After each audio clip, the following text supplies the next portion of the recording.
Innalillahi wa inna ilaihi roji'un. Berita duka saat ini adalah ulama Kiai Haji Syakur Yasin atau yang akrab disapa Buya Syakur wafat pada hari ini Rabu 17 Januari 2024 pukul 2 dini hari. Waktunya tepat di Rumah Sakit Mitra Plumbon, Cirebon, Jawa Barat. Kabar duka tersebut diterima oleh tim wartawan dari Kiai Al-Haj Rifkil Asyik yang berasal dari orang terdekatnya. Innalillahi wa inna ilaihi roji'un. Sampun kapundut dateng kersane Gusti Allah, telah dipanggil ke rahmatullah. Kiai Haji Buya Syakur Yasin Candang Pinggang. Mugi husnul khotimah. Demikian tulis Kiai Haji Rifki di salah satu grup WhatsApp. Informasi yang kami terima, Buya Syakur meninggal dunia di RS Mitra Plumbon, Kabupaten Cirebon pada Rabu dini hari pukul 2. Usai beredarnya informasi tersebut, ucapan duka cita terus mengalir di beberapa media sosial, khususnya di grup-grup WhatsApp. Turut berduka cita atas meninggalnya Kiai Haji Buya Syakur Yasin, pengasuh Pondok Pesantren Candang Pinggang, Pinggan, Indramayu. Insya Allah husnul khotimah. Amal ibadah beliau diterima Allah Subhanahu wa Ta'ala, dan semoga keluarga dan santri diberi kesabaran. Demikian salah satu ungkapan duka cita tersebut. Kiai Allahi wabarakatuh. Langsung saja ke materi yang tadi. Kita diperkenalkan dengan ilahun. Yang nama ilahun itu ubudiyah atau iktikad atau keimanan. Nah, kita menukil kepada surat Al-Ikhlas, Qul huwallahu ahad ila akhirih. Kemudian kita menukil ke Al-Kafirun ayat yang ketiga terakhir, lakum dinukum waliyadin. Nah, dalam konteks keadaan zaman sekarang itu kita dipertemukan ke sebuah masalah, yaitu lakum dinukum waliyadin. Dalam hal ini toleransi. Toleransinya seperti tersebut, kira-kira sudah benarkah? Sedangkan dalam konteks yang lain dikatakan pamalam yahkum bima anzalallah fahuwa kafirun. Kalau nggak salah, faulaika humul kafirun. Sekian, assalamualaikum warahmatullahi wabarakatuh. Ya, selanjutnya satu-satu ya. Wa man lam yahkum bima anzalallah faulaika humul kafirun. Barang siapa yang tidak menghukumi sesuai dengan apa yang diturunkan Allah, maka mereka orang-orang kafir. Jadi maksudnya saya mau nanya, jadi Allah melarang toleransi itu. Jadi di mana kafirnya?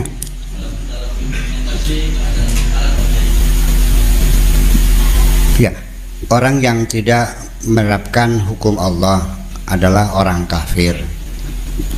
Jadi kita ini kafir tak? Tidak melaksanakan hukum Allah.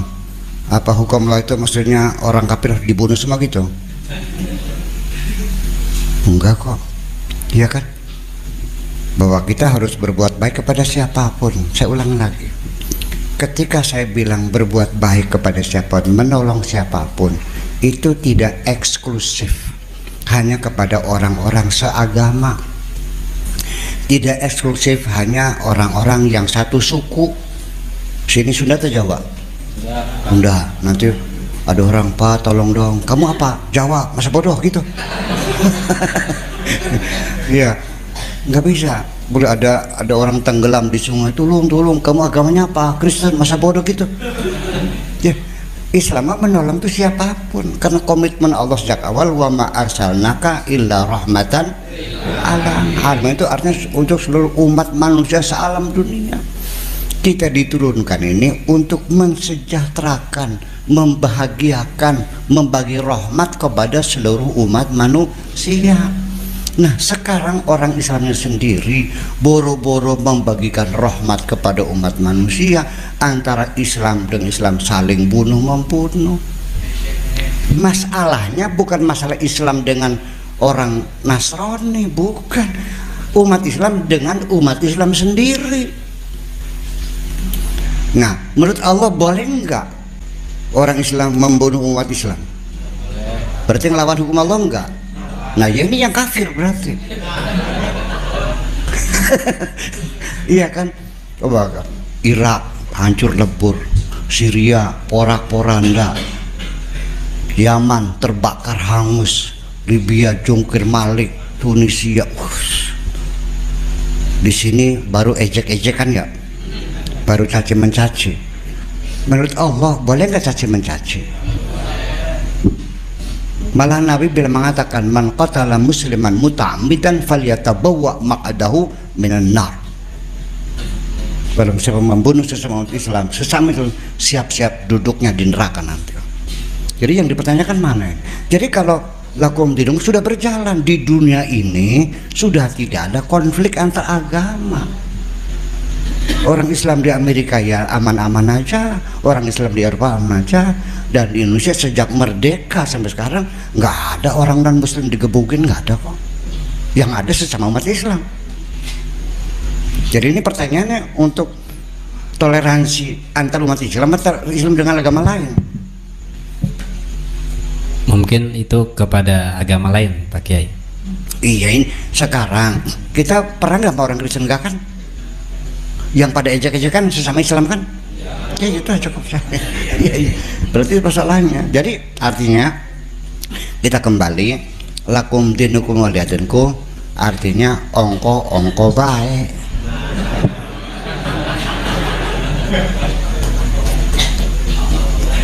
Kita boleh berdakwah, boleh berdakwah, tetapi tidak boleh maksa, ya kan?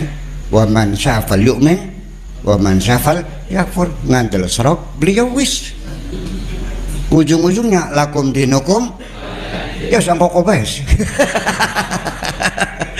Kan enak begitu kan? Jadi saya kira nggak ada masalah. Iya, saya kira itu adalah ayat-ayat toleransi. Tetapi saya punya pikiran begini, sebenarnya mah istilahnya jangan toleransi lah, pluralisme lebih ini. Saya kalau lebih ini, kalau pluralisme itu kita adalah membangun satu common society, masyarakat bersama. Negara ini kita bangun bersama-sama. Suku yang berbeda-beda, bahasa berbeda-beda, agama berbeda-beda. Yuk kita bangun negara Indonesia sebagai tanah air kita bersama. Semua orang yang lahir di sini, warga negara sini, semua warga negara punya hak dan kewajiban yang sama. Dasarnya, asasnya adalah Pancasila, yaitu ketuhanan yang Maha Esa. Negeri Indonesia ini bukan negara Islam, bukan negara agama, tapi negara yang bertuhan. Jadi semua warga negara boleh bertuhan dan dilindungi oleh negara. Begitu indahnya kok. Mas boleh paham bersini. Oke, makasih. Haleluya, haleluya, haleluya. Assalamualaikum bismillahirrahmanirrahim. Salam Aki. Aku kabarkan Injil keselamatan. Bapak Ibu kasih Tuhan, ketemu lagi dengan saya Evangelis Avraham Effendi Usman. Bagaimana kabar Bapak Ibu semua? Tentu luar biasa. Pertama sekali saya mengucapkan terima kasih banyak kepada Bapak Ibu yang selalu mendukung pelayanan Habaget, baik melalui doa, dana, motivasi maupun support saudara semuanya. Lebih-lebih lagi pelayanan yang sedang kita lakukan di Sumatera ini. Saya sudah beberapa hari ada di Sumatera, mulai dari Lampung, Bandar Lampung, dan Palembang. Dan saat ini Bapak Ibu saya sudah berada di Palembang. Bapak Ibu bawa dalam doa syafaat agar melalui pelayanan kita, melalui misi penginjilan kita, banyak orang dikuatkan, banyak orang dimenangkan, banyak orang mendengar Injil. Dan mereka yang sudah lama undur dari hadapan Tuhan, mereka bisa kembali kepada Tuhan. Mereka bisa datang kembali kepada Tuhan. Dan mereka orang-orang tertentu yang sudah masuk ke kamar sebelah, yang betah di kamar sebelah melalui pelayanan kita, mereka bisa meninggalkan kamar itu kembali kepada Tuhan. Karena di bawah kolong langit ini tidak ada nama yang bisa menyelamatkan kita umat manusia selain di dalam nama Adonai Yeshua HaMashiach. Ini iman kita Bapak Ibu ya. Ini kata Alkitab, bukan kata saya. Dan kata Alkitab ini bukan di bawah kolong langit Israel, tetapi di bawah kolong langit jagat raya ini.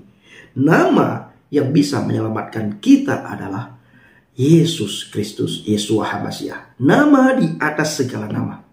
Nama yang diberikan langsung dari surga. Bukan nama diberikan oleh manusia. Bukan nama diberikan oleh orang tua. Berbeda dengan kita. Kita punya nama itu karena pemberian orang tua. Tetapi nama Yesus, nama yang di atas segala nama, ini nama langsung yang berasal dari surga. Karena memang pribadi Yesus itu bukan pribadi yang berasal dari dunia ini, tetapi dia berasal dari surga. Pada mulanya firman, firman itu bersama-sama dengan Elohim. Firman itu adalah Elohim itu sendiri. Sebelum semua ini diciptakan, sebelum semua ini ada, dia sudah ada. Sebelum yang kelihatan maupun yang tidak kelihatan itu ada, diciptakan, dia sudah ada. Maka dia berkata kepada Bani Israel dan kepada kita semuanya, sebelum Abraham ada, aku sudah ada. Oleh karena itu, dia pribadi, dia sendiri yang berani mengatakan kepada dunia, kepada kita, kepada orang-orang yang mendengarkan kabar ini, dia mengatakan, aku Alfa dan Omega, Alif wa Taw, Awalu wal Akhiru. Dia yang awal, dia yang akhir. Mana ada orang pribadi yang berani mengatakan, aku yang awal, aku yang akhir. Tidak ada, saudaraku, hanya dia. Mana ada orang yang berani mengatakan, akulah kebangkitan dan hidup. Hanya dia, saudaraku. Mana ada orang yang berani mengatakan, akulah jalan kebenaran dan hidup. Hanya dia, saudaraku. Mana ada orang yang berani mengatakan, engkau di luar aku tidak bisa melakukan apapun, tidak bisa berbuat apapun. Hanya dia yang berani mengatakan seperti itu. Siapa dia?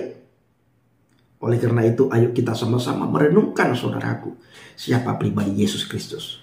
Oleh karena itu, saya mengajak semua pencinta Injil Habaget supaya membawa pelayanan saya bersama dengan teman-teman yang sedang kita lakukan di Sumatera ini.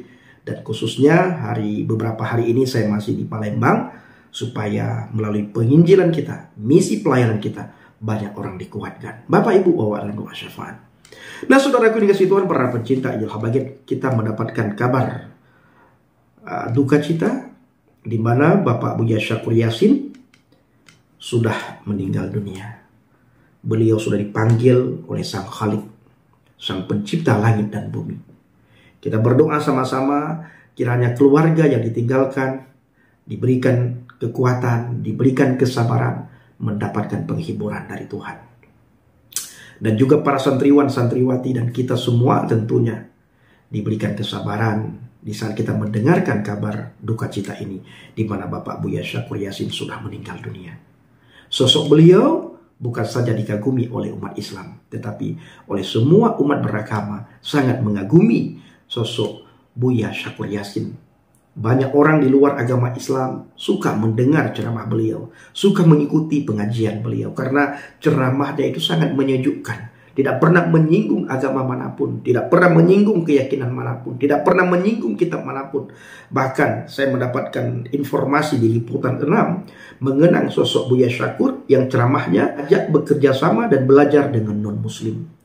Nah, ini ada satu ceramah Bapak Buya Syakur Yasin yang sangat terkenal, di mana di saat beliau melakukan pengajian bersama dengan para santriwan dan santriwati, bersama dengan orang-orang yang sering mengikuti ceramah beliau, mengikuti pengajian beliau.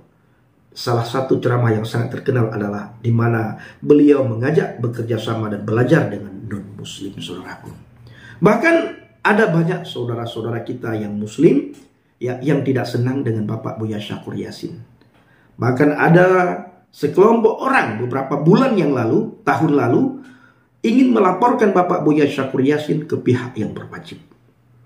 Bahkan kelompok ini tidak segan-segan menghina, mencaci maki, mengolok-olok Bapak Buya Syakur Yasin.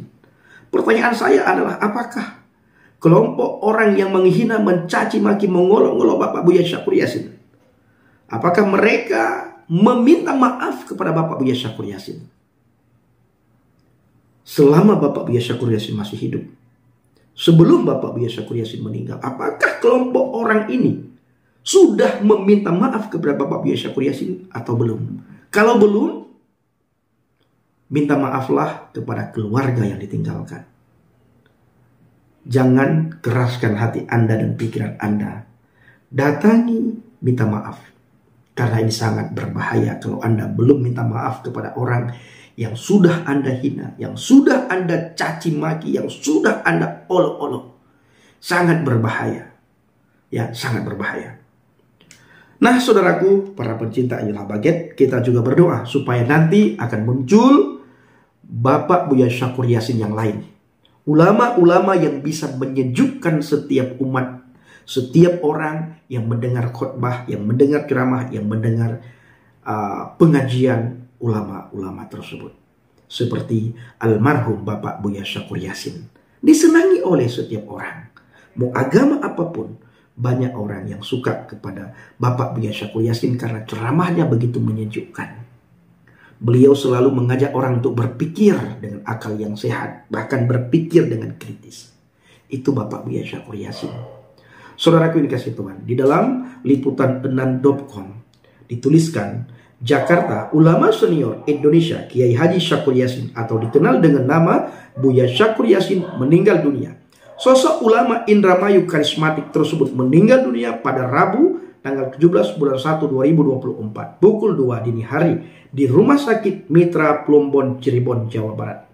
Innalillahi wa inna ilaihi rajiun. Sampun kapundut dateng kersane Gusti Allah, telah dipanggil ke rahmatullah Kiai Haji Buya Syakur Yasin cadan pinggang. Mugi husnul khatimah. Tulis reveal pada salah satu grup WhatsApp seperti dikutip dari kanal regional liputan6.com.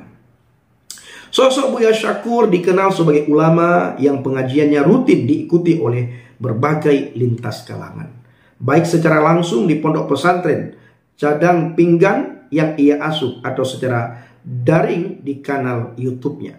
Salah satu ceramahnya yang berkesan adalah ajakan untuk berdamai, bekerja sama dan belajar dengan non-muslim. Hal tersebut ia sampaikan dalam ceramah yang kemudian diunggah oleh Wamimma TV. Menurut Buya Syakur, banyak kebutuhan sehari-hari dibuat oleh orang non-muslim. Menurut Kiai Haji Buya Syakur Yasin, banyak kebutuhan sehari-hari dibuat oleh non-muslim. HP bikinannya orang Islam bukan. Yang kita makan sehari-hari, kita impor beras dari Vietnam, Islam bukan. Yang bikin karpet, yang bikin tekstil, yang bikin tiang listrik, semuanya bukan bikinan umat Islam. Apa umat Islam tidak boleh pakai produk mereka? Jadi selama kebersamaan kita di dunia, kita nggak ada beda agama. Ujar Bapak Buya Syakur Yasin. Ia menambahkan, tidak elok mengatakan orang non-muslim sebagai kafir dan akan masuk neraka. Sebab orang Islam sendiri pun tidak ada jaminan akan langsung masuk surga. Ia menegaskan bahwa sudah banyak kerjasama antar agama di dunia. Kita punya beras, sama punya cabai. Kita tukar-tukaran. Mereka punya senjata, kita punya bawang putih. Pesawat terbang, ya silahkan. Semua dijamin keamanannya, kita nggak usah bertanya. Sekarang kan kerjasama antar agama itu sudah terbukti di dunia. Lanjut Bapak Buya Syakur Yasin. Umat Islam diperbolehkan untuk bekerja sama, berteman, berbisnis, belajar, bertukar budaya, bahkan bertukar kepentingan dengan non-muslim. Buya Syakur mengimbau agar umat muslim maupun non-muslim untuk bekerja sama, saling membantu dan memperbaiki diri untuk membangun negeri ini agar bisa lebih makmur. Kita buktikan negeri ini makmur. Kita pandu orang yang susah. Kita santuni anak yatimnya. Jangan sampai ada orang jompo kejatuhan rumah. Kan begitu persoalannya. Itu jalan menuju surga. Jadi akhirnya nanti jalan menuju surga adalah membina kejernihan hati, kesalehan kita, ketenangan jiwa. Tapi jalan menuju surga adalah kita sama-sama membangun keadilan sosial. Korbankan harta kita. Pungkas Bapak Buya Syakur Yasin. Itu tadi saudaraku, bagaimana tanggapan kita semuanya. Mari kita pergunakan komentar kita dengan baik, komentar kita dengan bijak. Kita sama-sama berdoa supaya nanti akan muncul, akan hadir, akan datang, akan ada Bapak Buya Syakur Yasin yang lain yang bisa menggantikan beliau, di mana ceramahnya bisa menyejukkan banyak orang, bisa didengar oleh banyak orang, dan nasihat-nasihatnya bisa diambil oleh semua golongan, semua ras, semua suku, dan semua agama. Kita juga berdoa sama-sama supaya keluarga yang ditinggalkan diberikan kesabaran, ketabahan, dan kekuatan oleh Tuhan. Terima kasih. Shalom alaikum bishim habasyah. Salam aki. Aku kabarkan Injil keselamatan. Bapak Yahweh bishim Adonai Yesus Hamasyah. Waruah Kodes memberkati kita semua. Haleluya. Amin. Salam murtadin. Terima kasih.